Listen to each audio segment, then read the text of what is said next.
Bonjour à tous, comme vous l'aurez préalablement remarqué, je me nomme Cyril et je vais donc vous parler de musique dans ce 7e épisode des émissions culturelles et plus particulièrement de Daft Punk.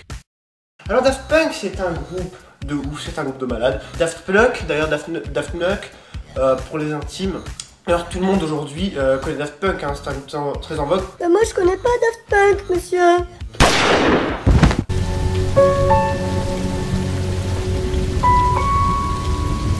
Non mais, ce que je veux dire par là, c'est que les Daft Punk sont illustrés comme icônes carrément de la scène électro en France.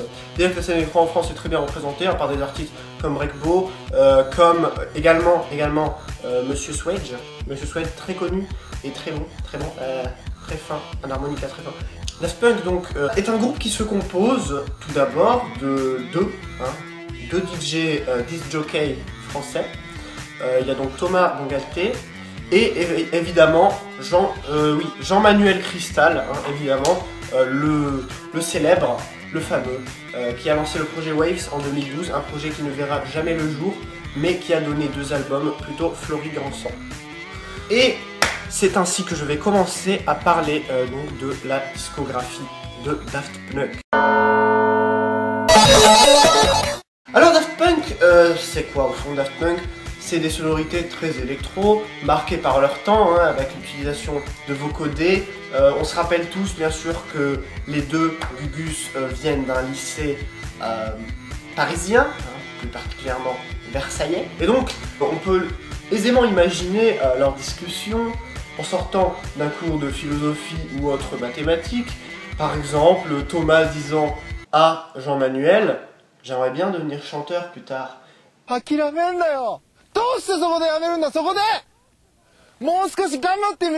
Et Jean-Manuel lui répondant sans vergogne « Tu chantes comme de la merde ». Et d'où l'utilisation du vocodeur dans leurs chansons. Et c'est très malin puisqu'ils font ça avec parcimonie, avec hégémonie, je dirais même avec beaucoup d'hégémonie. Ah oui, il suffit de voir leur premier album, sorti en 97, leur carrière commençait en 93, ils firent plusieurs clubs parisiens, dont le Jax, meilleur club parisien des années 93, et ils continuèrent en 97 avec justement leur premier album, la compile de leurs EP, des EP très bons aussi, mais qui sont dans leur album, donc c'est pas la peine d'écouter les EP. Et bien ils sortirent l'album Homework, qui signifie devoir scolaire, devoir de l'école, les devoirs qu'on fait pour le professeur. Et donc c'est malin d'avoir appelé, c'est très malin d'avoir appelé Homework parce qu'il y a des clins d'œil justement aux devoirs qu'ils avaient dans leur lycée versaillais. Ce qui est marrant, c'est qu'il y a beaucoup de groupes qui sortent de lycée versaillais. Je pense par exemple à R, à Phoenix et à Enjoy Phoenix également qui sort des lycées versaillais. C'est marrant un peu toutes ces coïncidences. Moi ça me fait rire. Ah, Justice aussi. Justice, mais Justice c'est de la merde. C'est ça le petit problème. Alors du coup, par exemple la chanson Around the World est la réponse à un devoir de géographie que nos deux héros casqués avaient à faire en géographie, ils devaient faire la carte du monde. On a aussi Fresh, frais, qui est un peu un clin d'œil à leur devoir de SVT sur le rafraîchissement climatique en zone Oklahoma du pôle sud, très malin aussi. Et puis enfin on a, non des moindres,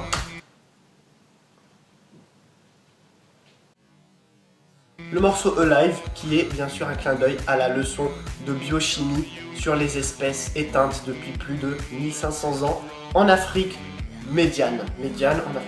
Et c'est pour ça que Daft Punk va devenir célèbre, parce que justement, il s'illustre comme figure de proue de la scène noise des années 2000. Entre 2001 et 2020, ils vont réaliser pas moins de 1000 concerts dans toute la France et l'Uruguay.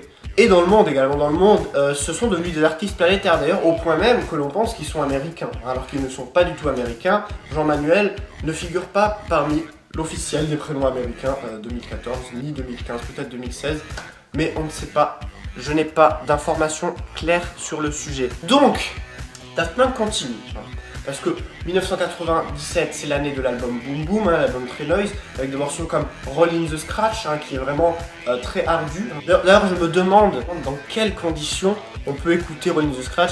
C'est sûr que ce n'est pas dans les mêmes conditions qu'on écoute du Mozart, ça c'est évident. Francis, qu'est-ce que t'écoutes? Ça fait du bruit. Les enfants chéris, tu ne connais pas? Ah mais c'est du Daft Punk, voyons, hein, c'est du talent.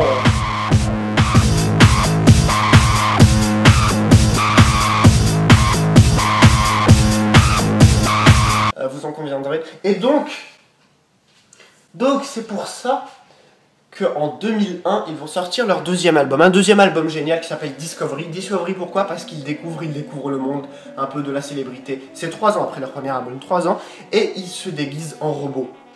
Alors se déguiser en robot, c'est très intelligent. D'ailleurs, je vais essayer d'illustrer pour le coup, hein, je vais essayer de me montrer un peu... Bonjour, je suis un robot, je suis le Daft Punk, je fais de la musique électronique. À la fraîche, cousin, est-ce que tu veux qu'on se tape une petite bise? Ça c'est pour la famille, ça c'est pour tonton Jamel. Oui, bon, j'ai pas trouvé mieux, hein. Alors allez vous faire foutre, tout simplement. Donc, Daft Punk en 2001, avec Discovery, avec des morceaux comme Harder, Better, Stronger, Faster, Better, un morceau qui va être repris justement par Will Smith dans son album Bonsoir, hein, en réponse à tous ces albums qui s'appellent Bonjour, ça fait quand même, voilà, on en a marre, ça fait quand même beaucoup.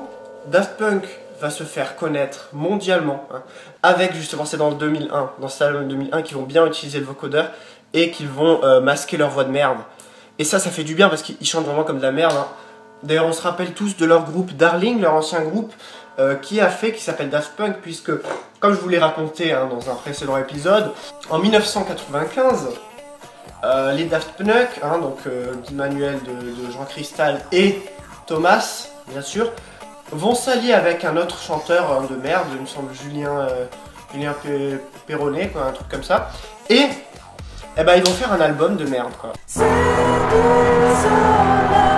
C'est-à-dire que c'est un album plutôt rock, un peu grunge, des années 12-13. 92-93, hein, quand je dis 12-13, c'est un peu le jargon du métier. Parce qu'on va là, pour aller plus vite. Eh ben ça va pas marcher du tout, hein, ça va pas marcher du tout. Les critiques de la presse américaine les ont démontés. Hein. Critiques de la presse américaine qui sont assez sévères, hein, ces dernières années. D'ailleurs, on a vu déjà comment ils ont traité Cryptic Sphere. Ils avaient aussi traité Slowdive de Petit PD. Hein. Petit PD qui font de la musique de merde.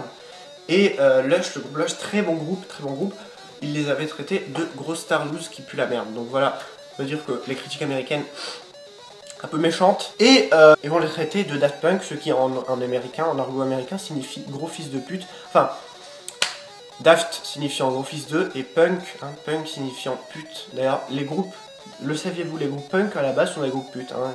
Ils essayent de faire de la musique de pute, c'est assez marrant. Et donc c'est pour ça que par la suite, hein, de leur carrière, les Daft Punk ne vont pas chanter, parce qu'ils chantaient dans le groupe Darling justement.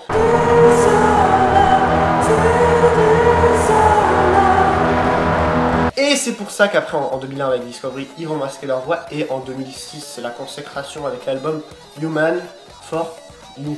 Human for You, qui est un album splendidationnel, qui est un album magnifique comme les étoiles, magnifique comme la lune.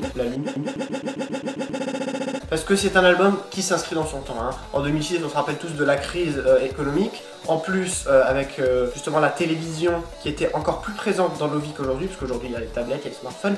Mais en 2006, c'était un peu la dictature de la télé. Et ils vont critiquer ça avec Television in the Nation, un single qui signifie bien sûr que la télévision c'est de la merde. Et ça c'est beau parce que personne ne l'avait fait jusqu'à là, hein. Personne n'avait osé faire un morceau contre la télévision, et c'est pour ça que l'album de Daft Punk va avoir un mauvais accueil critique, puisque les critiques forcément vont être obligés de les condamner, hein, sinon ils n'auront plus de métier. Et c'est pour ça que l'album sera certifié disque interdit de l'année 2006, mais en 2007, eh bien, ils vont faire leur tournée Alive 2007, et bien sûr, ils vont ramasser plein de pognon. Ils sont malins.